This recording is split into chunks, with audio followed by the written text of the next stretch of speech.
Qu'est-ce que vous souhaitez dire aujourd'hui, monsieur, pour la Cour, puisque vous avez fait appel?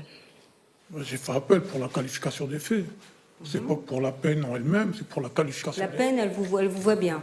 Non, c'est pas qu'elle me va bien, mais après, Je sais pas, je pose la question, parce que vous me dites que vous avez fait appel pour la qualification des faits. Oui, parce que je veux pas être reconnu d'avoir comme meurtrier. J'ai pas eu l'intention de donner. C'est dur, donc c'est l'intention de donner la mort à quelqu'un. Ni moi, ni mon cousin, on a voulu ça.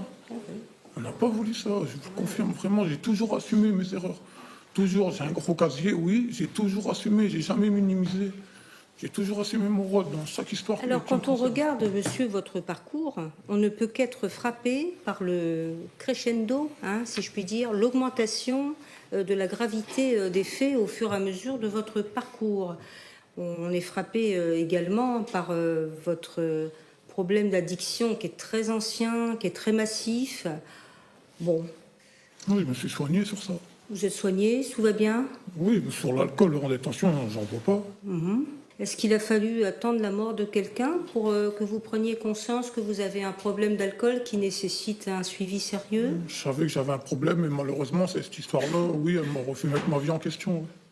Vous comprenez que nous avons également des experts qui disent très clairement que vous présentez ce qu'on appelle une dangerosité criminologique, car vous avez une construction psychopathique.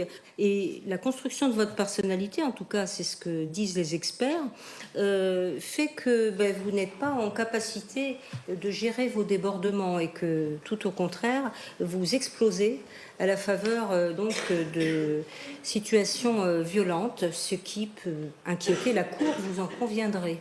Oui, avant, c'est vrai que j'avais du mal avec la frustration, la patience. Mais honnêtement, j'ai fait un gros travail sur moi-même. Aujourd'hui, en détention, tous les jours, on ressent de la frustration. On a des conflits avec des détenus. C'est pas pour autant j'arrive à prendre sur moi. Je réfléchis. La psychologue, elle m'a donné des méthodes de respiration. Il faut prendre sur soi, il faut réfléchir avant d'agir. Bien. Allez-y, maître. Je vous remercie, Madame le Président. Bonjour, monsieur.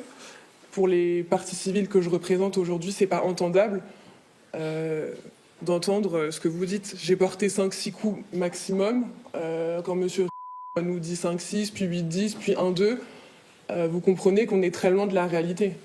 Oui, je comprends, mais je ne dis pas que c'est ce qui s'est passé. C'est mon ressenti à moi. Oui, mais nous, en fait, monsieur, on a besoin de savoir ce qui s'est passé. Vous y étiez. Nous, on n'y était pas. Je ne vais pas mentir, madame. Je vous dis ce que je ressens, ce que je me rappelle. Et vous voyez donc, vous avez vu les photos de la victime après les faits, non? Pourquoi vous les avez pas vues? Je ne veux pas les voir. Pourquoi vous voulez pas les voir? Je ne veux pas. Je refuse. Vous les avez pas vues. Bon, son visage, de toute façon, vous n'avez pas vu les photos, mais j'imagine que vous avez un souvenir de ce que vous avez fait.